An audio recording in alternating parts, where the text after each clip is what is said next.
बहुत ही विशेष दिन है। आज विजयादशमी है, दशहरा है, तो कई मायनों से आज का दिन बहुत महत्वपूर्ण है। जो प्रभु राम के ऊपर चर्चा करेंगे, श्रीपाद मध्वाचार्य के ऊपर चर्चा करेंगे। तो कथा की शुरुआत क्योंकि आज प्रभु राम का विजय उत्सव है, हम प्रभु राम के ऊपर एक फोक सॉन्ग जो अयोध्या में गाया जाता है उससे शुरुआत करें। अयोध्यावासी राम राम राम दशरथ नंदन राम। अयोध्यावासी राम राम राम दशरथ नंदन राम। अयोध्यावासी राम राम राम दशरथ नंदन राम। अयोध्यावासी राम राम राम दशरथ नंदन राम।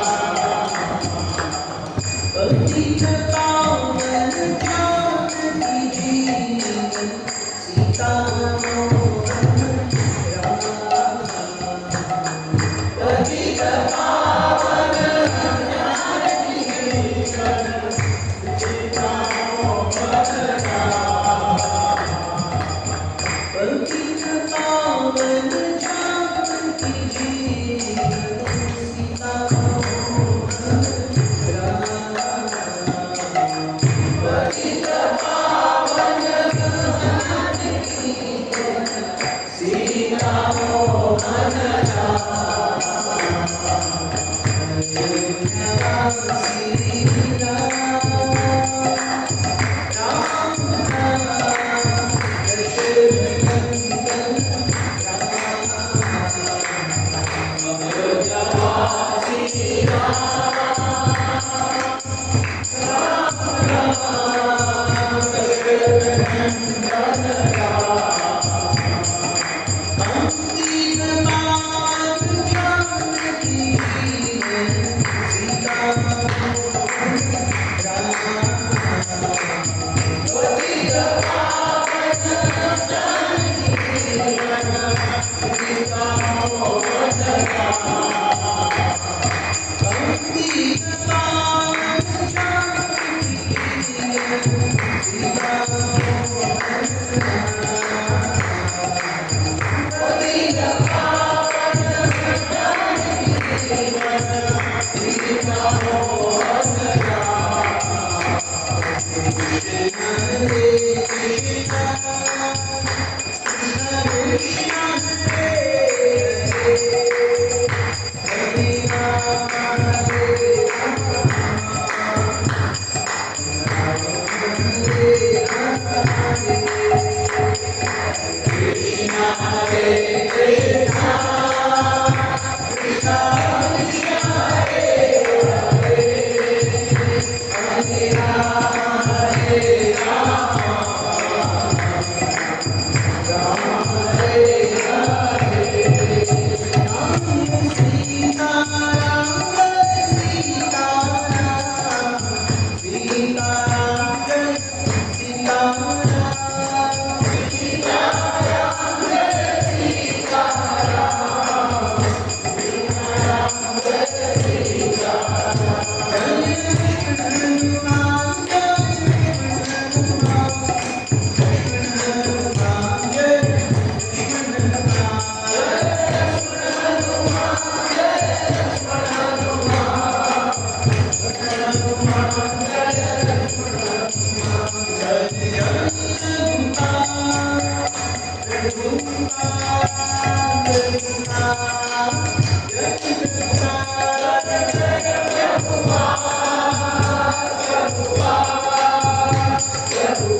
स्वपदान्तिकम्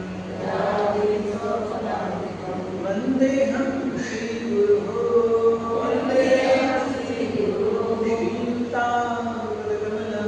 श्रीयुतापदकमलं श्रीगुरुं वैष्णवांश्च श्रीरूपं साग्रजातं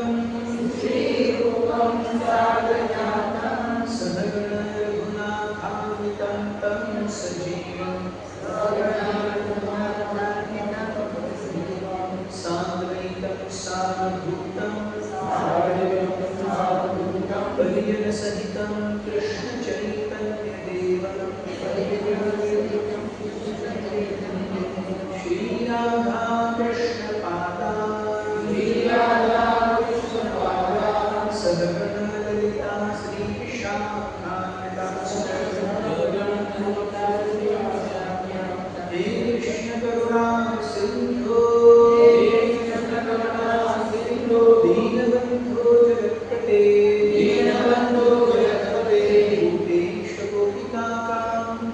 भूतेश गोपिकान्त राधाकान्त नमोऽस्तुते रक्तकाञ्चन गौराङ्गी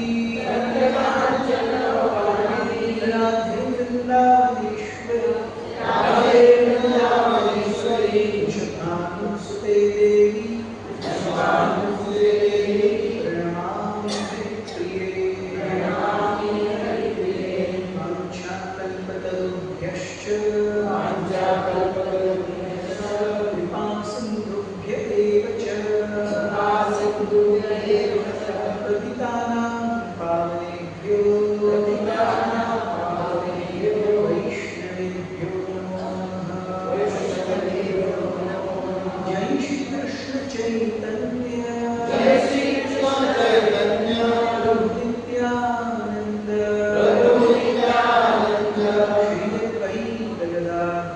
श्री अद्वैत गदाधर श्रीवासादि गौर भक्तवृंद हरे कृष्णा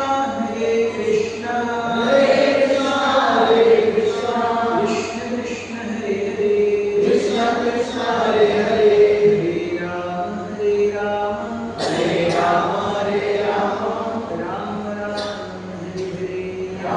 राम हरे हरे।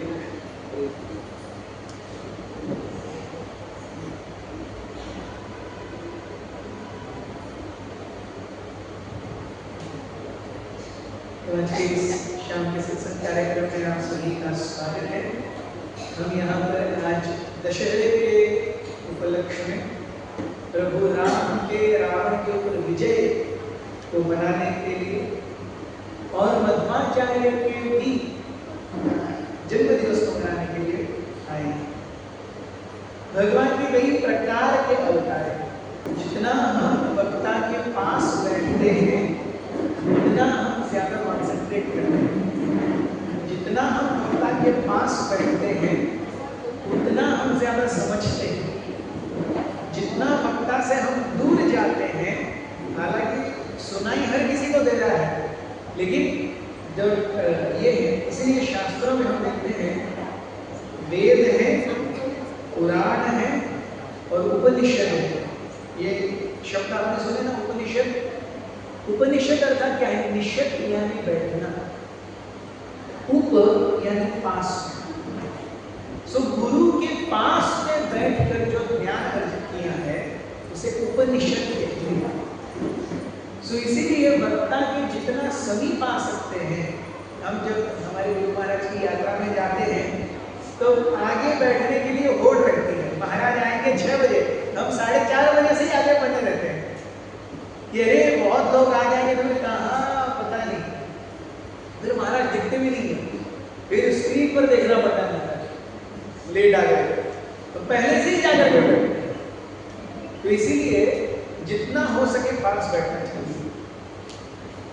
सो आज का जो विषय है वो है एक मध्वाचार्य का जीवन और दूसरा प्रभु राम का रावण के ऊपर विजय, या फिर दुर्गा देवी का महिषासुर के ऊपर विजय। हम देखते हैं ये दोनों ही पर, ये दोनों ही कोई भी कथाएं ले लें। नवरात्रि की कथा है कि 9वें दिन पर 8 दिन युद्ध हुआ, 9वें दिन दुर्गा देवी ने महिषासुर को मार दिया, इसलिए उनका नाम है महिषासुर मर्दिनी। और दूसरे कालखंड में ये 9 दिन युद्ध हुआ, 10वें दिन राम ने रावण को मार दिया, तो इसलिए हम उसे रामचंद्र विजयोत्सव या दशहरा या विजयादशमी इन्हीं नाम से बुलाते हैं। अगर हम प्रभु रामचंद्र के इस युद्ध के पहले जब रावण का साम्राज्य था और उस समय लोगों के अंदर की जो चेतना थी वो कैसे डरे हुए थे, वो कैसे भयभीत थे, सारे उत्साह से, उत्साह नहीं था, कोई आशा भी नहीं थी कि जीवन बदलेगा। सेम विद महिषासुर, महिषासुर जब थे और ये 9 दिन का युद्ध, दुर्गा देवी ने 9 दिन में युद्ध करके महिषासुर को मार दिया, प्रभु राम ने 10 दिन युद्ध करके रावण को मार दिया। ये क्या दर्शाता है कि जीवन की किसी भी परिस्थिति में हमें ऐसा लगे कि अरे अंधेरा इतना घनघोर है कि कुछ नहीं हो सकता, तब भी देयर इज होप, तब भी आशा है, आशा की किरण है, कभी भी कुछ भी हो सकता है। सो इसीलिए भगवान हमारे जीवन में हस्तक्षेप करके कब हमारे जीवन को बदल देंगे हम कह नहीं सकते। One fine day it will all happen. हम बचपन में वो गीत गाए हैं ना, हम होंगे कामयाब, हम होंगे कामयाब, हम होंगे कामयाब एक दिन, गाए सुनने गाए हैं ना। तो एक दिन, उस एक दिन के लिए हम ये साधना करते हैं। नियमित रूप से हम जप करते हैं, 4 नियमों का पालन करते हैं, वैष्णव संघ में आते हैं, वैष्णवों के साथ संबंध बढ़ाते हैं, आकर के सेवा करते हैं। ये सब क्यों? वो एक दिन, जैसे महिषासुर से प्रताड़ित लोगों के लिए और देवताओं के लिए 9वीं वो दिन था जिस दिन उन्हें छुटकारा मिला।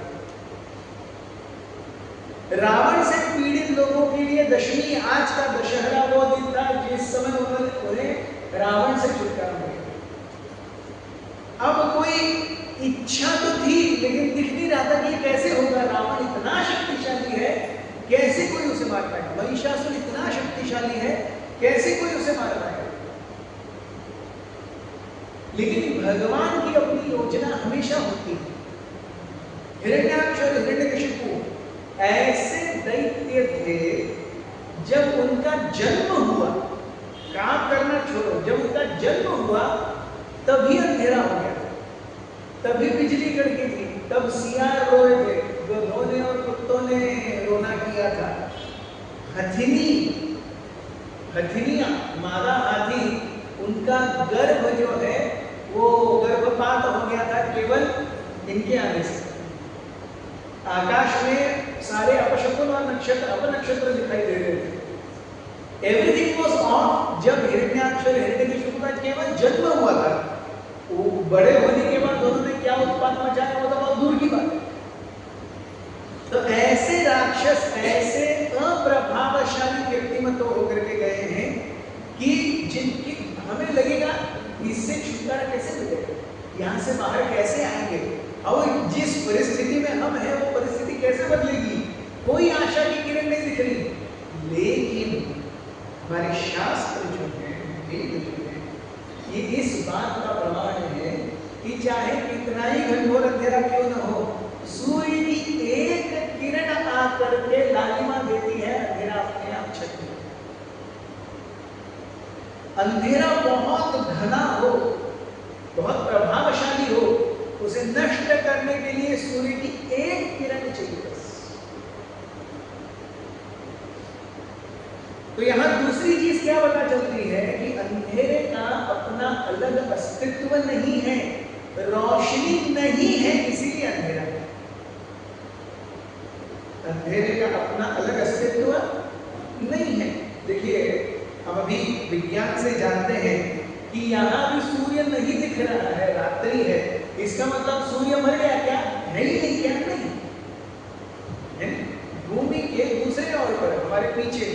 बीच है, अभी अमेरिका में दिन है, यूरोप में अभी दिन है, सूर्य गया कहीं नहीं, हमारी दृष्टि से ओझल हो गया इसलिए रात हो गई। उसी प्रकार से तमस यानी सूर्य की किरण का न होना। कृष्णदास कविराज गोस्वामी ये चैतन्य चरितामृत में कहते हैं, कृष्ण सूर्य सम माया भय अंधकार, जहां कृष्ण तहां नाही माया रहिया। कृष्ण जो है वो सूर्य के समान है और माया जो है वो अंधकार है। जहां कृष्ण जैसे ही आ जाते हैं, माया का प्रभाव देखिए, माया का प्रभाव कैसे छटता है। सूर्य की पहली किरण आती है 6 बजे, लेकिन दोपहर होती है 12 बजे। सूर्य का पूरा प्रभाव दिखने के लिए लगभग 8:30-9 बज जाते हैं, लेकिन उससे पहले सूर्य है लेकिन ताप नहीं है। उसके पहले सूर्य है लेकिन दाह नहीं है। 9:30 के बाद वो झुलसने वाला सूरज होने लगता है। शुरुआत कहां से होती है? शुरुआत होती है पहली किरण से लगभग और 6 बजे 6:05 तक, और पूरे 3 घंटे, एक प्रहर लगता है तपिश आने में, तपन आने में, झुलसन आने में। तो वैसे ही हमारा जीवन कैसे बदलेगा? It will not be like अरे क्या बोलते, लाइट बंद और चालू, ऑन ऑफ। ऐसे जीवन में कोई परिस्थिति बदलती है क्या? ऐसे जीवन में कोई परिस्थिति नहीं बदलती। एक ही बार जीवन में ऐसी परिस्थिति बदलती है और वह शादी। बाकी कभी ऐसे जीवन में परिस्थिति नहीं बदलती। बच्चा भी होगा आराम से, बड़ा भी होगा आराम से, हम स्कूल जाएंगे, 12th का सर्टिफिकेट मिलेगा आराम से, हमको ग्रेजुएशन का सर्टिफिकेट मिलेगा आराम से, 200-300 इंटरव्यू देंगे, उसके बाद में कहीं तो ये लगेगा, बढ़ोतरी भी होगी आराम से। एक जो ऑन ऑफ की तरह होता है हमारे जीवन में, वो एक ही चीज होती है, वो है शादी। क्या कहते हैं? सोयरी कर सागरपुड़ा यानी काजा।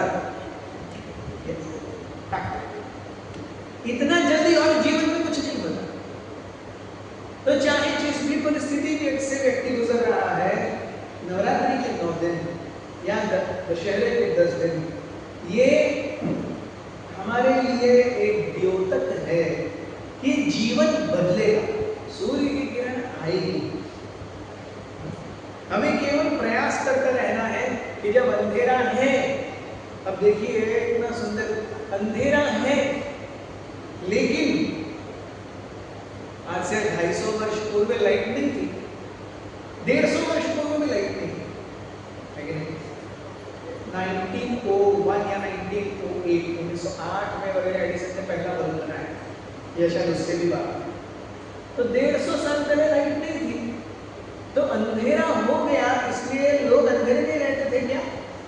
नहीं, अपने आप से दिया जलाते थे, केरोसिन से, तेल से, कैसे तो समय लेकर के दिया जलाओ, 8-9 बड़ी बात लगेगी तो अच्छे से उजाला होगा। तो अंधेरा नहीं है, इसलिए हम ऐसे अंधेरे में बैठ गए नहीं, हम अपना प्रयास करते हैं। प्रयास क्या करते हैं? अगरबत्ती लेकर, सॉरी, दिया लगा करके, समय लेकर के दिया जलाने का प्रयास करते हैं। उसी प्रकार हमें अपना प्रयास करते रहना है, परिस्थितियों से जूझने के लिए, उलझने के लिए अपना प्रयास करते रहना है। प्रभु राम को भी, रावण सीता को लेके गया, दोपहर में शाम को जाकर के राम ने रावण का वध किया। ऐसा हुआ क्या? नहीं। रावण सीता को लेके गए हैं लगभग अप्रैल में, समवेयर दैट टाइम, अप्रैल में। फिर उसके बाद में मई जून, लगभग मई जून राम घूमते रहे, सीधे कहाँ हो, जून में लगभग सुग्रीव से मुलाकात हुई, और फिर उन दोनों के बीच में पैक्ट हुआ। So this is Dashami, this is October, September end. So लगभग 10 महीने तक सीता रावण के पास थी। मतलब अपहरण कब हुआ है? अपहरण कब हुआ है? सितंबर एंड। तो पिछला सितंबर एंड, अक्टूबर, नवंबर, दिसंबर में अपहरण हुआ, नवंबर में अपहरण हुआ, नवंबर में अपहरण हुआ। उसके बाद में राम घूमते रहे, हे सीते कहाँ हो। उसके बाद में सुग्रीव और हनुमान से मुलाकात होती है। फिर प्रभु राम वाली को मारते हैं, सूर्य को, सुग्रीव को राज्य मिलता है। उसके बाद में बारिश आती है, 4 महीने तक कुछ नहीं होता है, जून, जुलाई, अगस्त, सितंबर, कुछ नहीं होता। फिर सितंबर, अक्टूबर और नवंबर, सितंबर मिडिल, अक्टूबर और नवंबर, यहां पे क्या होता है? शुरुआत होती है, खोज होती है। सो इस तरीके से लगभग 10 महीने जाते हैं, राम को भी सीता को वापस नहीं मिली। तो कोई चीज अपने आप नहीं होती, हर चीज जीवन में समय लेगी। Everything will take its time. और ये समय हर किसी के लिए अलग अलग है। हमारे लिए हमारा जीवन 70-80 साल का है। कई सारे कीड़े हैं जो शाम को पैदा होते हैं, रात्रि में खाते हैं और प्रजनन करते हैं, दूसरे दिन के सूर्योदय से पहले वो मर जाते हैं। वो सूर्य देखते ही नहीं है, उनका पूरा जीवन बिना सूर्य एक दिन भी नहीं जीते। हमारे हिसाब से एक दिन भी नहीं जीते, लेकिन उनके 100 साल एक शाम से दूसरे सुबह तक चले, उनका 100 साल हो गए। वो जन्मे, उड़े, थोड़ा खाना खाया, मादा और पुरुष के बीच में प्रजनन हुआ, बूढ़ा हो गया और स्वब्रह्मपुत्र में चला गया। उसके लिए वो उसके 100 साल है। तो समय जो है वो हमेशा रिलेटिव है, समय एब्सोल्यूट नहीं है। रिलेटिव मतलब मेरे लिए कुछ अलग होगा, आपके लिए कुछ अलग होगा। आपके लिए आपका सब कुछ अच्छा चल रहा है, आपका समय अच्छा चल रहा है, लेकिन मेरे घर पे मुझे काम नहीं है, मेरी पत्नी की तबीयत ठीक नहीं है, बच्चे को फीस देने के लिए पैसे नहीं है, तो मेरा समय अच्छा नहीं चल रहा। आप समझ रहे हैं? समय हमेशा रिलेटिव होगा। किसी के लिए अच्छाई, किसी दूसरे के लिए बुराई होगी। बारिश के दिनों में सबसे ज्यादा रोग फैलते हैं। सो रोग नॉर्मल व्यक्ति के लिए अच्छा नहीं है, लेकिन डॉक्टर के लिए ये कमाई का साधन है। या फिर बरसात का मौसम, ये जो छतरी रिपेयर करते हैं उन बेचारों की जिंदगी तो बरसात के मौसम पर ही चलती है। हमारे लिए अरे क्या यार बारिश है, मैं छतरी लेकर के जाऊंगा, मैं भीग जाऊंगा यहाँ तक, हम ये सोचते हैं। लेकिन जो छतरी रिपेयर करता है वो सोचता है अरे भगवान ने 4 महीने 6 महीने देने चाहिए बारिश। समय ये हमेशा रिलेटिव है और हमें जानना होगा कि ये रिलेटिव समय बदलेगा। आज जिसकी अच्छाई है कल उसका बुरा समय है, आज जिसका बुरा चल रहा है कल उसका अच्छा समय आएगा। तो ये जीवन का सत्य है। रावण ने जब माता सीता का अपहरण किया, रावण के जीवन में प्रॉब्लम क्या था? उसे सीता चाहिए लेकिन राम नहीं चाहिए। आप जब किसी को अपने घर पे बुलाते हैं, तो दंपति को खाने के लिए बुलाते हैं ना, या सिर्फ स्त्री को या सिर्फ पुरुष को बुलाते हैं? नहीं, दोनों को बुलाते हैं। दावत को बुलाते हैं, दोनों को बुलाते हैं, दोनों आते हैं, बच्चों को भी लेकर आते हैं। रावण का प्रॉब्लम था कि उसे स्त्री चाहिए, उसे पुरुष नहीं चाहिए। तो ये जो गड़बड़ है हमारी, इसे अगर हम हमारे नजरिए से देखेंगे तो हमें धर्म नहीं चाहिए, धर्म से आने वाला भोग चाहिए। यहां पर सीता रिप्रेजेंट्स भोग, राम रिप्रेजेंट्स धर्म। तो मैं धर्म का आचरण भी करता हूं, क्योंकि धर्म से अर्थ आएगा और अर्थ से भोग होगा। सो नॉर्मल व्यक्ति का जीवन, एक साधारण व्यक्ति का जीवन, धर्म अर्थ काम, काम खत्म हो गया, फिर से धर्म, फिर अर्थ काम, धर्म अर्थ काम, वो मोक्ष की तरफ जाता ही नहीं है, वो मोक्ष की तरफ जाता ही नहीं है। He is just happy, धर्म अर्थ काम, धर्म अर्थ काम, धर्म अर्थ काम। तो काम किस लिए? काम अर्थात इच्छा। काम किस लिए हो? भागवतम में बहुत सुंदर श्लोक है, बताता है, आप पीछे दोहराएंगे। कामस्य नेन्द्रिय प्रीति लाभो जीवेत यावता, जीवस्य तत्त्व जिज्ञासा, नार्थो यश्चेह कर्मभिः। कामस्य न इंद्रिय प्रीति लाभ। इच्छा हो तो इंद्रिय प्रीति की, सेंस ग्रेटिफिकेशन की उन्नति।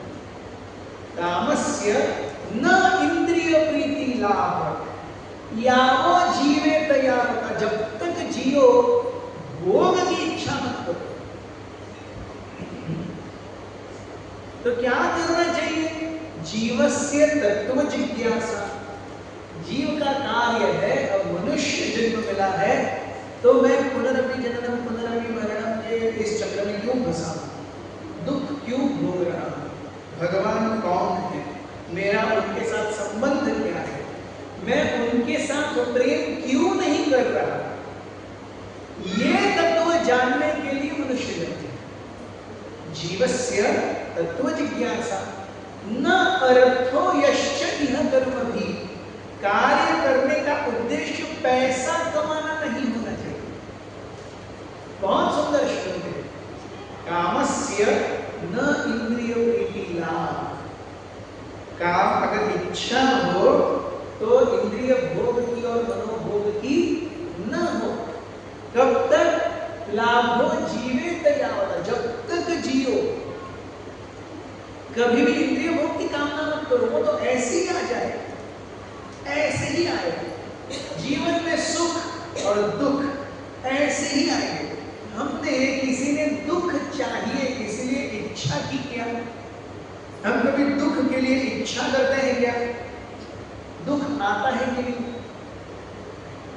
वैसे सुख भी आएगा और वो आ भी रहा है, हमें बस पता नहीं चलता है।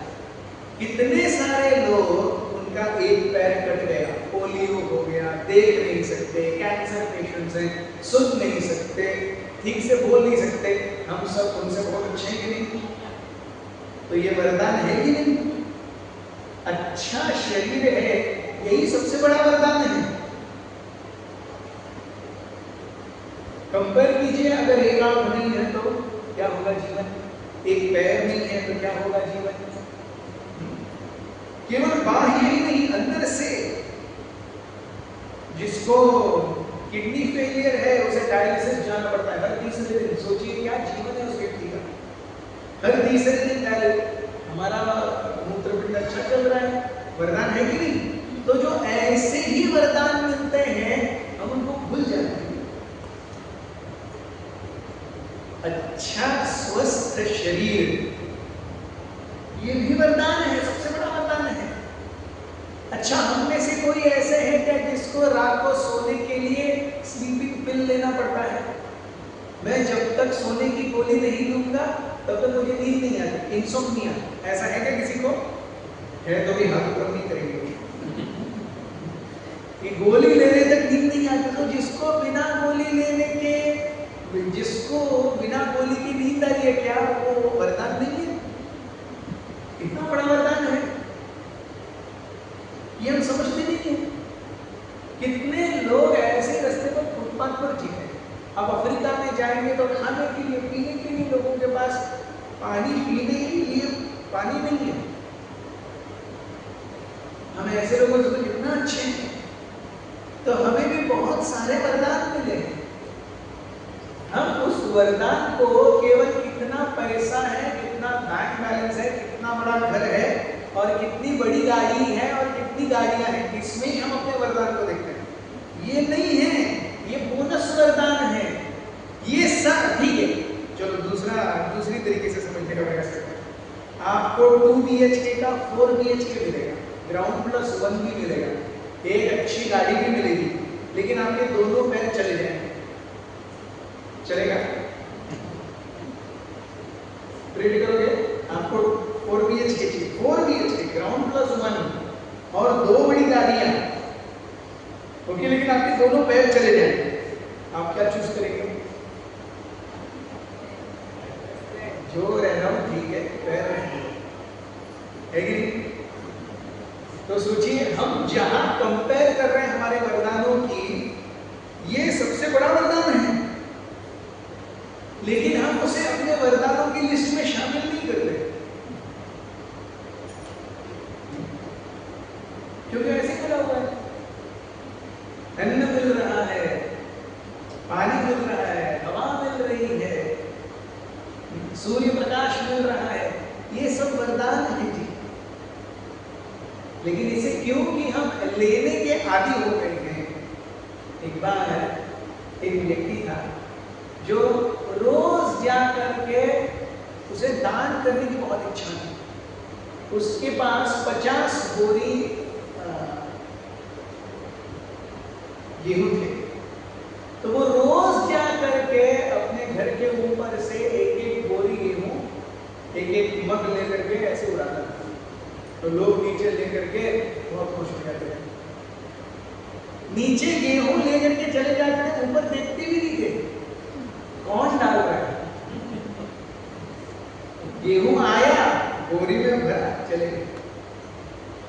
तो जब 40-45 बोरी खत्म हो गए, मतलब 40-45 1.5 महीना हो गया, ये रोज शाम को 5 बजे बोरी डालता है, लोग लेके चले जाते हैं। वो थैंक यू भी नहीं बोलता है। उसने अपने फ्रेंड से कहा, यार ये ऐसे कैसे लोग हैं, कभी एक दिन घर के अंदर नहीं आए, कभी एक दिन थैंक यू नहीं बोला, कभी एक दिन ऊपर देखा भी नहीं कि कौन दे रहा है। तो फ्रेंड ने कहा, एक सिंपल सी चीज करो, कल ना अपने टेरेस पर छोटे छोटे पत्थर लेके बहुत सारे, और ठीक 5 बजे पत्थर मारना। तो 5 बजे सब आ गए और इसने पत्थर मारना शुरू किया, सब ऊपर देख के गाली देने लगे। तब उन्हें कौन मार रहा है बे? तो हमारा भी कुछ ऐसे ही भगवान के साथ चल रहा है। जब गड़बड़ होती है ना, भगवान कुछ गड़बड़ करते हैं हमारे जीवन में, तू क्या कर रहा है, तू ऐसा है, तू वैसा है, मैंने इतना गर्भवती चलाया, इतना नारियल फोड़ा, इतना जन्माष्टमी किया, तो है ऐसा। लेकिन जब सब अच्छा चल रहा है, तो फिर उसको कोई नहीं देखता। जो स्वाभाविक रूप से मिल रहा है, उसकी कीमत नहीं है। और रावण भी ऐसे ही था। रावण देखिए, मंदोदरी इतनी सुंदर थी, ऐसा नहीं था कि रावण इतने सुंदर थे। हम जब रामायण में रावण को देखते हैं, काले कपड़े पहने हुए, मुकुट के ऊपर ऐसे 2 सींग और मूंछे, काला सा चेहरा, ऐसा नहीं रावण। रावण बहुत सुंदर था, बहुत सारे देवताओं से ज्यादा सुंदर था। इतना सुंदर था कि अप्सराएं, विद्याधर, चारण, यक्ष, कन्याएं स्वयं रावण को आकर के कहती थी, मैं आपकी सहचरी बनना चाहती हूं।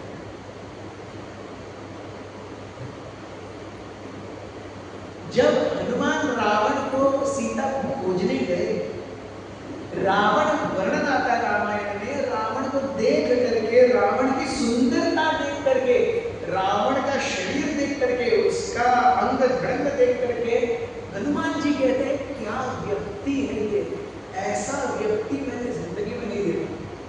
ये हनुमान जी कहते हैं। वो एक कमेंट, अगर केवल ये भक्त होता तो कितना अच्छा, ऐसा व्यक्ति मैंने पहले कभी नहीं देखा। और ये तब का वर्णन है जब रावण नशे में पूरा धुत और सोया हुआ है। मतलब हम जब खा पी करके कर्राटे मार रहे हैं तो हमारी क्या ही सुंदरता होती है। रावण की उस अवस्था को देख करके हनुमान जी कह रहे क्या बताइए। तो वो जब अपने राजमहल में आएगा राजसी घाट बाट में, तो रावण क्या होगा सोचिए। Very very beautiful, very charismatic. स्त्रियां उसके ऊपर खुद देख करके लट्टू होती थी, अपने आप को उसे दे देती थी। ये है रावण। लेकिन मन में इतना सब कुछ होने के बाद भी, मंदोदरी होने के बाद भी उसके जो भोग की इच्छा है वो नहीं है। ये है कैच। कैच क्या है कि हमें लगता है कि काम, क्रोध, लोभ, मोह, मद, मत्सर, ये जो वेग हैं शरीर के, इनको हम सेटिस्फाई करेंगे तो ये शांत हो जाएगा। इन्हें हम सेटिस्फाई करते हैं तो वो मोमेंटरली शांत होते हैं, वो फिर से अटैक करते हैं। जैसे मुझे भूख लगी है, मैं प्रसाद लेता हूँ, फिर से भूख नहीं लगेगी क्या? फिर से भूख लगेगी। मुझे प्यास लगी है, मैं पानी पी लेता हूँ, फिर से मुझे प्यास नहीं लगेगी क्या? लगेगी। मैं एक बार नंबर 2 या नंबर 1 को जाता हूँ, फिर से नहीं लगेगा क्या? फिर से 2 नंबर लगेगा, फिर से नंबर लगेगा। मैं एक बार कपड़े पहनता हूँ, फिर से जिंदगी में कपड़े ही नहीं पहनता क्या? नहीं, मैं रोज सुबह 2 बार 4 कपड़े पहनता हूँ। तो ये भौतिक जीवन जो है ये रिपीटेटिव साइकिल है। फिर से पुनर्गठन, ये चक्र है। तो आज मैंने अपने काम, क्रोध, लोभ, मोह, मद, मत्सर को किसी तरीके से शांत कर लिया, तो आगे जाकर के फिर से मुझ पर हावी नहीं होंगे क्या? होंगे ही होंगे।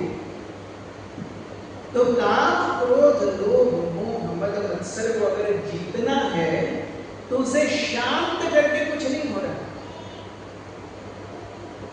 काम, क्रोध, लोभ, मोह, मद, मत्सर को क्या करना होगा? उन्हें भूखा रखना होगा। और यहां पर आता है आत्मसंयम। यहां पर क्या आता है? आत्मसंयम। काम वासना को पूरा करेंगे, ईर्ष्या को पूरा करेंगे, कपटी मन के स्वभाव को पूरा करेंगे, और पूरा करने के बाद सोचेंगे now I am satisfied. No, that satisfaction is very short lived. फिर से काम वासना है, फिर से ईर्ष्या आएगी, फिर से लालच आएगा, आएगा ही आएगा। अगर एक बार के लालच से, लालच पूर्ति से व्यक्ति शांत हो जाता तो जिंदगी में कोई चोर होते ही नहीं। अगर काम वासना को एक बार पूरी करने से लोग शांत हो जाते तो पृथ्वी पर रेप होते ही नहीं। लेकिन चोरी हो रही है कि नहीं? हमेशा हो रही है। रेप हो रहे हैं कि नहीं? हो रहे हैं। काम, क्रोध, लोभ, ये तीनों से ऊपर उठना। भगवान भगवद गीता में कहते हैं अगर नरक जाना है तो ये 3 नरक के हाईवेज हैं। नरक के ये नरक जाना है तो हाईवे है। अभी जैसे नितिन गडकरी जी ने मडगांव टू पणजी के बीच में सब आप मडगांव टू पणजी केवल उड़ते उड़ते ही जाता है, जमीन को छूते ही नहीं, ऐसा हो गया है। यस, देखिए जिंदगी कैसे बदलती है।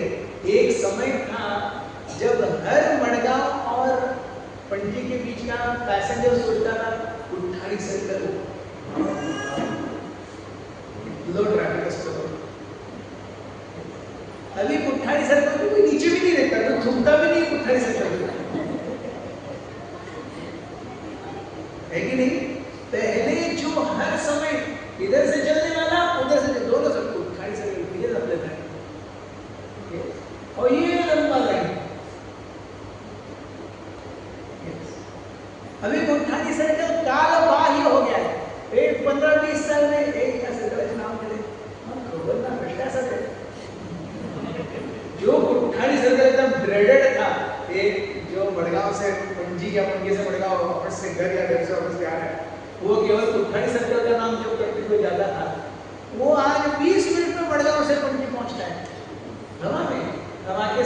सब घटा के चलो साथी चल, ऐसे जाता है वो। तो पुट्ठानी सर्कल का जो वजन था, जो पुट्ठानी सर्कल अपना कॉलर टाइट लेकर रहे, आप देखेंगे तुम्हें अभी वो है ही नहीं। हमारी जिंदगी ऐसी है, हम कभी बहुत ही इम्पोर्टेंट होते हैं, हमारे बिना कुछ काम नहीं चलता। वही हम कब काल बाह्य हो जाएंगे पता भी नहीं चलता, और इसको बहुत समय नहीं लगेगा। आपको मैक्सिमम किसका नाम याद है? आपके पिता और माता का नाम याद है, दादा दादी का नाम याद है, नाना नानी का नाम याद है? आपके परदादा और दादी परनाना परनानी का कुछ नाम याद है? उनसे आपको बहुत कुछ लगाव वगाव है? कुछ नहीं है। मैक्सिमम जो लगाव है दादा तक। हमारे साथ भी यही होने वाला है, हम भी कभी न कभी दादा परदादा परनानी बनेंगे और वो फोटो भी नहीं रहेगा। फिर हार तो ऐसे ही चला जाता है, पहले फोटो भी चला जाए, हमारा भी वही होने वाला है, कुछ बहुत अलग नहीं है। इसके बीच में हमें ये मनुष्य जन्म मिला है भगवान को याद करने के लिए। वो हमें भूले नहीं है, हम उन्हें भूल गए। ये प्रेम है। प्रेम क्या है? प्रेम मतलब जब हम किसी व्यक्ति को उसके सारे प्रॉब्लम्स, उसके सारे डिफेक्ट्स, उसके सारे नेगेटिविटीज के साथ भी प्रेम करते हैं, तब वो प्रेम। अन्यथा वो काम है। आज हर कॉलेज में जाइए, 14 फरवरी को जो सब गोरी और पतली बच्चियां होंगी उन सबको रेड रोज मिलेंगे, और जो थोड़ी काली होगी मोटी होगी उसको कोई देखेगा भी नहीं, है भी नहीं। क्यों भाई, इतना क्या प्रॉब्लम है? वो अच्छी वैलेंटाइन नहीं बन सकती क्या? बन सकती है कि नहीं बन सकती है? बन सकती है, हर कोई अच्छा वैलेंटाइन बन सकता है। लेकिन रोजेस उसी को मिलेंगे जो गोरी है और थोड़ी पतली है। तो फिर ये प्रेम है या काम है? अच्छा, सिनेरियो दूसरा, वो जो गोरी बच्ची है जिसको हर कोई रेड रोज दे रहा है, भगवान कभी ना करे ऐसा हो जाए कि उसको एक एसिड अटैक हो जाए, यहाँ से फ्लैश लटके, यहाँ से फ्लैश लटके पूरा ऐसे, तब उसको रेड रोज मिलेंगे क्या? एक भी नहीं। तो काहे क्या वो वैलेंटाइन? वो प्रेम किधर गया? प्रेम प्रेम नहीं है, ये काम है। ये कुछ प्रेम नहीं है, ये सब काम है। प्रेम केवल हम भगवान के साथ कर सकते हैं और भगवान हमारे साथ भी करते हैं। हम जब विष्ठा त्याग करते हैं, उस विष्ठा के अंदर भी कीड़े होते हैं, लेकिन yes, microscopic analysis of urine and stool, so stool analysis भी होता है। उसमें के माइक्रोब्स को देख करके आपको कोई बीमारी हुई है क्या बताया जा सकता है, पैथोलॉजिकल एनालिसिस। तो हम जो विष्ठा त्याग करते हैं उसके अंदर भी कीड़े हैं, वो कीड़े के अंदर भी भगवान है, तभी तो वो कीड़ा जीवित है। आप समझ रहे हैं? ये है प्रेम। भगवान उस कीड़े को भी नहीं छोड़ रहे जो विष्ठा के अंदर है, ये प्रेम है। भगवान हर किसी को अपनाते हैं, लेकिन हम हमेशा भगवान को नहीं अपनाते। अच्छाई में हम अपने मजे से हैं, जब कुछ गड़बड़ हो जाता है फिर भगवान के नीचे मानते हैं। दुख में सुमिरन सब करे, सुख में करे ना कोई। जो सुख में सुमिरन करे तो दुख काहे को हो। इसका अर्थ क्या है? जो सुख में भगवान का स्मरण करेगा उसके जीवन में दुख नहीं आएंगे, ऐसा नहीं है। सुख और दुख कर्मों के हिसाब से आएंगे, लेकिन केवल जब हम सुख में भी स्मरण करते हैं तो भगवान का स्मरण जो है वो करने की हमारी आदत बन जाती है, और दुख में भी हम भगवान का स्मरण करेंगे और दुखमय जीवन को भूल जाएंगे, और सुखमय जीवन के सुख को भी भूल जाएंगे। भगवान भगवद गीता में कहते हैं व्यक्ति को कैसे होना चाहिए।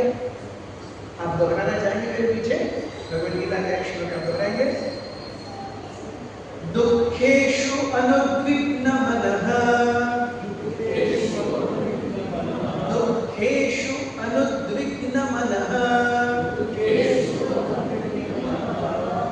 सुखेषु विगतस्पृहा सुखेषु विगतस्पृहा वीतराग भयक्रोध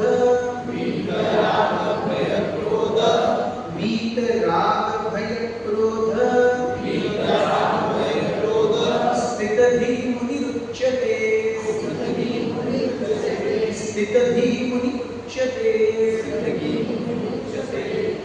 मुनि या एक फर्स्ट क्लास पर्सन कौन है?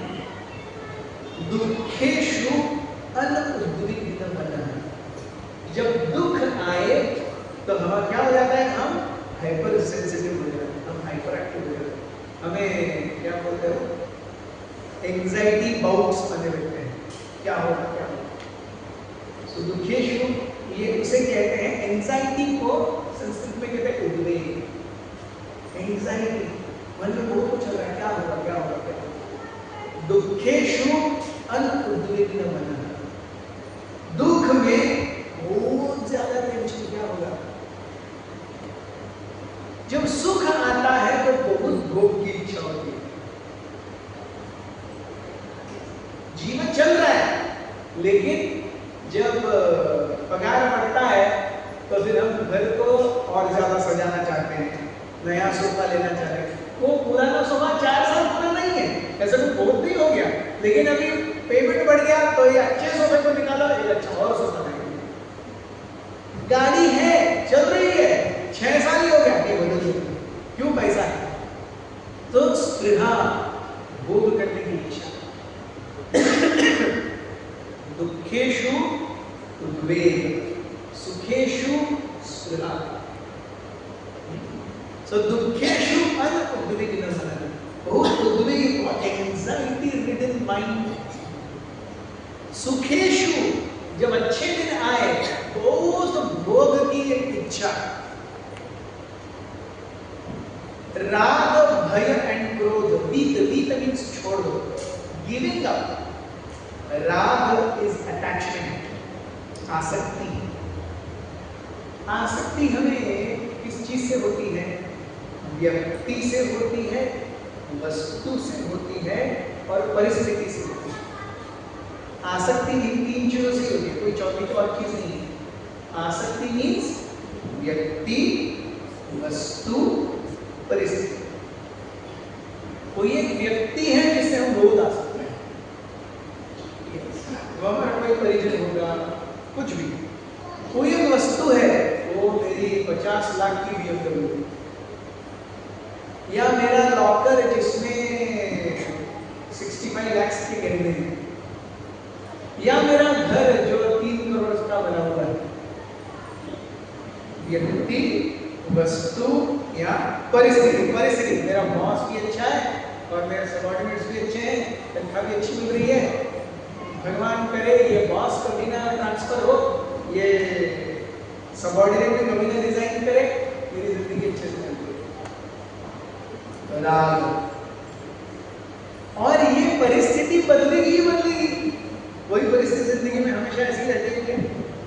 नहीं, जिंदगी में कोई परिस्थिति हमेशा ही रहती है क्या? परिस्थितियां बदलती हैं, अच्छी परिस्थिति बुरी हो जाती है, बुरी परिस्थिति अच्छी हो जाती है। सो परिस्थिति बदलने का भय, व्यक्ति बदलने का, व्यक्ति बदलते हैं कि नहीं अपने जीवन में? हमने देखा है कि नहीं? व्यक्ति बहुत अच्छे हैं, एकदम से बुरे हो जाते हैं। बहुत बुरे व्यक्ति हैं जिनसे हम मिलना भी नहीं चाहते, लेकिन एकदम अच्छे हो जाते हैं। दोनों प्रकार की चीजें हमने देखी है कि नहीं जीवन में? अच्छे व्यक्ति बुरे बंदे हुए और बुरे व्यक्ति अच्छे बंदे हुए, दोनों देखा है। सो परिस्थिति है, व्यक्ति है, वस्तु है। आज इतनी अच्छी BMW है 50 लाख की, लेकिन जब वो सर्विसिंग को जाएगी और सर्विसिंग का 1.5 लाख का बिल आएगा तब एंजाइटी। 50 लाख की BMW देखने में बहुत अच्छी लगती है, लेकिन वो जब सर्विसिंग को जाती है तो 1.5 लाख का बिल भी लाती है। Yes, it is like that. So राग, भय, परिस्थिति, व्यक्ति या वस्तु बदलने का भय, और अल्टीमेटली जब वो बदलेंगे ही बदलेंगे तो क्रोध। अरे यार, जो जैसा था पहले,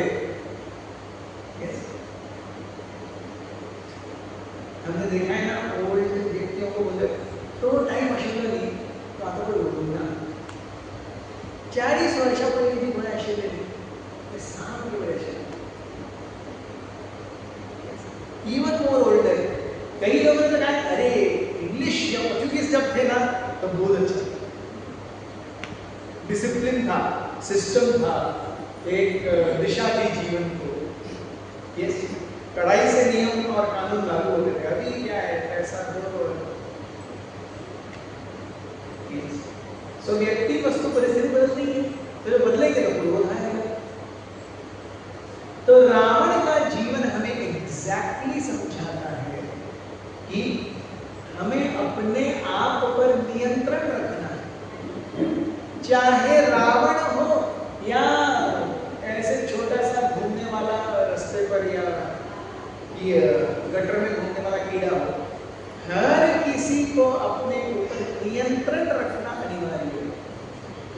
जब व्यक्ति अपना नियंत्रण खो देता है ना, तब वो व्यक्ति नहीं रहता, वो जानवर बन जाता है। नियंत्रित 2 पैर वाला जीव मनुष्य, अनियंत्रित 2 पैर वाला जीव 2 पैर वाला जानवर। जानवर के 4 पैर हैं, इसके 2 पैर, कितना ही फर्क है। अनियंत्रित मन मतलब जानवर, सिंपल। नियंत्रित मन मतलब मनुष्य। अनियंत्रित मन, देखिए भेड़ बकरी या चिकन जो लेके आते हैं, उनके सामने वो व्यक्ति जो काटने वाला है, उनके सामने घास या दाने डाल करके रखता है, उनको बहुत मजा आता है दाने चुगने में। उनको पता ही नहीं चलता वो मरने वाले हैं, खाते रहते हैं, खाते रहते हैं, खाते रहते हैं, आगे क्या होगा पता नहीं। उसी वजह से वो खातिक या बुचर जो बकरी को मार रहा है या चिकन को मार रहा है, वैसे समय आ करके हम सबको मारेगा। बकरी के लिए खातिक उसका जान लेगा, हमारे लिए समय हमारी जान लेगा। तो क्या समय आ करके हमारी जान लेने से पहले हम तैयार हैं अगला जन्म लेने के लिए? उसके लिए कुछ किया है, कुछ सोचा है जन्म के बारे में, उसके लिए कुछ प्रिपरेशन किया नहीं, तो फिर वो मर रही चिकन में और बकरी में हमें क्या फर्क है? मनुष्य वो है जो अगला सोचे। बच्चे को खेलना अच्छा लगता है, माँ पिताजी उसे स्कूल नहीं भेजते क्या? आगे का सोचते हैं। वो जब 18-20 साल का हो जाएगा तो क्या होगा, तो मैं अभी से स्कूल भेजता हूँ। या वो जब 11th-12th में जाएगा तो उसे पैसे चाहिए होंगे, मैं अभी से उसके लिए हर एक साल का बीमा लगा रहा हूँ, तो 18 साल का होने पर उसे 25 लाख मिलेंगे। ये सब करते ही नहीं, हम आगे का सोचते हैं। मनुष्य मतलब जो आगे का सोचेगा। तो शरीर के अंत होने के बाद, मृत्यु के बाद क्या होगा, ये हम जब सोचेंगे तब हम मनुष्य हैं। नहीं तो हम जानवर हैं। खाना मिल रहा है ना, घर में पत्नी पति बच्चे सब अच्छे हैं ना, घर है, कुछ लाख या कुछ करोड़ का बैंक बैलेंस है, नॉर्मल। ये वैसे ही हो गया जैसे भेड़ सोच रही है, अरे अच्छा शेड है, सामने घास है, तो ला करके रोज दे रहा है, तो प्रॉब्लम क्या? लेकिन एंड रिजल्ट क्या है? बकरी को बुचर मारेगा, हमको समय मारेगा। तो अगले जीवन के लिए हमने कुछ सोचा है, उसके लिए कुछ प्रिपरेशन किया है क्या? तो Ravan particularly signifies someone who is not interested in afterlife. आगे क्या हो, रावण एग्जैक्टली इज लाइक जिंदगी सफर है सुहाना, यहाँ कल क्या हो किसने जाना। अभी जियो बस, अभी मजा। इसलिए रावण का पूरा जीवन उल्टी होकर के चला गया। और आपने अगर वो गाना देखा है राजेश खन्ना और हेमा मालिनी का, जिंदगी सफर है सुहाना यहाँ कल क्या हो, वो पूरा गाना होने के बाद ही राजेश खन्ना और उसकी बोले क्या करेंगे। सो जिंदगी सफर है सुहाना, यहाँ कल क्या हो किसने जाना। जैसे ही गाना खत्म, राजेश खन्ना डेड। वैसे ही हम अपना जीवन उल्टी करके निकाल देते हैं और बाद में मनुष्य समय आकर के सुख करके निकल जाता है। Have we actually prepared ourselves? तो मध्वाचार्य जैसे महान साधु आकर के हमें जीवन द फिलॉसफी ऑफ लाइफ। जीवन को तैयार करो अगले जीवन के लिए। जीवन को किस लिए तैयार करो? अगले जीवन के लिए। जैसे एक स्त्री है, वो शादी करती है, वो जब गर्भवती होती है तो पहले 3 महीने और आखिरी के 3 महीने बहुत केयर रखती है कि नहीं? क्योंकि अगले जीवन के लिए जो उसके अंदर है उसके लिए उसे विशेष केयर लेनी पड़ेगी। नॉर्मल में वो जाकर के सारे काम कर रही है, गर्भधारण के 8वें महीने में या दूसरे महीने में वो वही सब काम करेगी, तो बच्चा कैसा होगा? बच्चा माँ के घर में ही मर जाएगा। लेकिन उसे अगले जीवन के लिए, अगला जीवन मतलब यहाँ पर उसका बच्चा, उसके लिए उसे स्पेशल चीज करनी पड़ेगी, स्पेशल मेजर्स लेने ही पड़ेंगे। वैसे ही मैं अपना जीवन जी रहा हूं, अगला जन्म कैसा होगा उसके लिए मुझे कुछ अभी करना होगा। अगर अगला जन्म उसके लिए मैं नहीं सोचूंगा तो फिर मेरा उसके ऊपर कोई कंट्रोल ही नहीं है।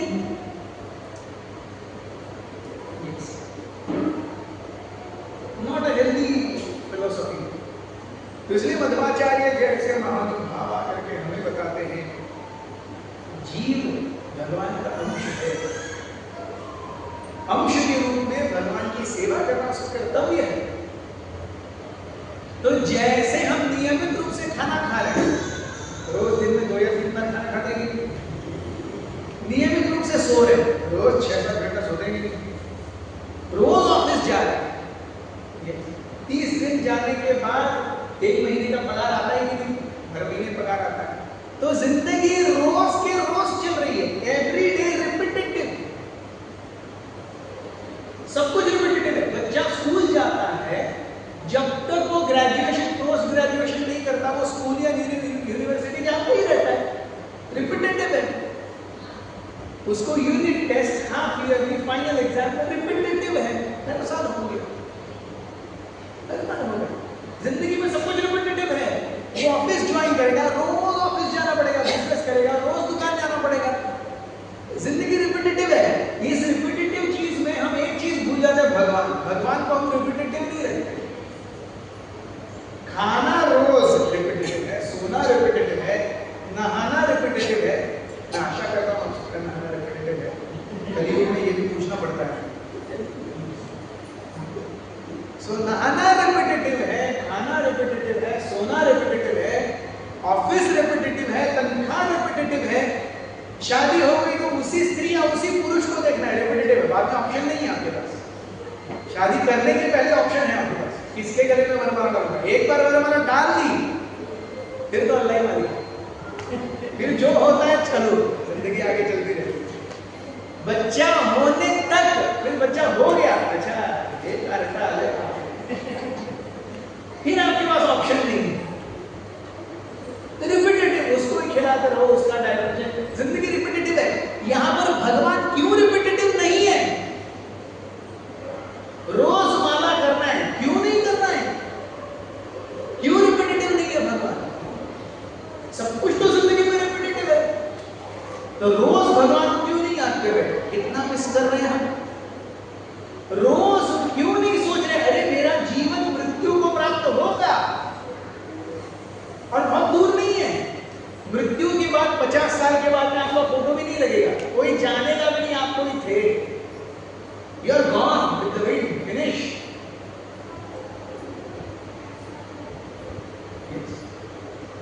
कोई नहीं जानेगा, कुत्ता भी नहीं जानेगा, कुत्ता भी पूछेगा नहीं कौन श्याम रसिक दास था, किसी को पड़ी नहीं। जब जीव भगवान को पड़ी है, पहले भी पड़ी थी, अभी भी पड़ी है, आगे भी पड़ी रहेगी। उनके साथ संबंध स्थापित करने के लिए मैं क्या करता हूं, तब मैं मनुष्य कहता, अन्यथा द्विपाद पशु। तो मेरा आप सभी से निवेदन है, आज का बहुत अच्छा दिन है, दशहरा। गोवा में, महाराष्ट्र में, कर्नाटका में भी हम ये 3.5 मुहूर्त का फिलोसफी मानते हैं। साल में 3.5 मुहूर्त होते हैं, जिसमें आपको कुछ अच्छा देखने के लिए जरूरत नहीं है। पंचांग और योग, उनमें से आज एक दिवस है दशहरा। सो जो भी माला नहीं कर रहे नियमित रूप से, आज से शुरू करो, नियमित रूप से भगवान का स्मरण करो। जो भी माला कर रहे हैं 2-3 और बढ़ाइए। आज का बहुत सुंदर दिन है, मुहूर्त है, माला बढ़ाइए। 2 कर रहे हैं तो 4 कीजिए, 6 कर रहे हैं तो 8 कीजिए, 8 कीजिए कर रहे हैं तो 10 कीजिए। तब हमारे मनुष्य जन्म को सार्थक तो लगाएं। द्विपाद पशु क्यों बने रहे? 2 पैर वाले जानवर बन करके क्या ही बड़ा मिलने वाला है? अगर हमारे मन को, बुद्धि को, हमारे चित्त को भगवान में रमाएंगे, इसी के लिए मनुष्य जन्म मिला। मनुष्य जन्म क्यों मिला है? भगवान को याद करने के लिए, भगवान से प्रेम संबंध स्थापित करने के लिए। बाकी फैमिली, खाना पीना, घर, हॉलीडेज, बैंक बैलेंस, गाड़ी, ये वैसा चिल्लर पड़ा हुआ है, ये चलता ही रहेगा। कई जन्मों में पहले हम सुअर थे, तब भी हमारी एक फैमिली थी, हमारे छोटे छोटे बच्चे थे, हमारी एक पत्नी अमती था, उसको लेकर के हम सब कुछ किए। हम कॉकरोच थे, तब भी हमारे पत्नी पति थे, हम अंडे डालते थे। हम मच्छर भी थे, तब किसी ने हमारे ऊपर हिट मारा होगा करके और हम मर गए। ये सब होकर के आए हैं। अब मनुष्य जन्म मिला है, अभी भी भगवान को याद नहीं कर रहे। मतलब इससे ज्यादा मूर्खता क्या हो सकती? सब कुछ नियमित है, भगवान नियमित नहीं। तो भगवान की सेवा, भगवान के स्मरण को नियमितता में लाने का प्रयास कीजिए। और अगर कुछ नियमित है तो उस नियमितता को बढ़ाने का प्रयास कीजिए। इसीलिए हम दशहरा, तो हमारा सभी का कर्तव्य है, जो हमें नहीं भूले हैं, जो नहीं भूलेंगे, उनको याद करें। भगवान हमें नहीं भूले हैं, आगे भी नहीं भूलेंगे। शरीर समाप्त होने के साथ में जिस घर को हमने बनाया, मृत्यु के बाद में उस घर में रहेंगे क्या? नहीं, स्मशान चले जाएंगे। जिस बैंक बैलेंस को बढ़ाने के लिए हमने 30 साल, 35 साल, 40 साल, 50 साल मेहनत की, उसमें से 1 पैसा लेने जाएंगे क्या? ऊपर सब इधर ही रहेगा, कुछ नहीं जाने वाला। हमारा और भगवान का संबंध जाएगा बस। और सब किया, संबंध नहीं बनाया तो क्या है? इट इज एग्जैक्टली लाइक मैं पानी ले करके इधर नहीं इधर फेंका, पूरा ग्लास फेंकूंगा, क्या फायदा है पानी डालने का? ग्लास है, पानी है, मुंह में जाना चाहिए। इधर डालते रहोगे क्या फायदा है? मनुष्य जन्म मिला है भगवान की सेवा करना, उनको याद करना, उनसे प्रेममयी संबंध स्थापित करना। इसका मतलब पानी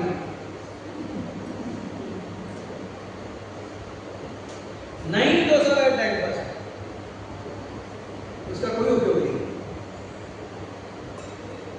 तो आप सभी से निवेदन है, इस दशहरे की संध्या पर भगवान के स्मरण, भगवान के चिंतन को सीरियसली लेने के लिए अपने जीवन में कुछ बदलाव लाएं। थोड़ा समय ज्यादा दें, थोड़ा चिंतन ज्यादा करें, भक्तों के संग में ज्यादा आए, इस कार्य प्रणाली को और सजग रूप से लें, तब हम देखेंगे जीवन बदलेगा। बहुत बहुत धन्यवाद। विजयादशमी महामहोत्सव की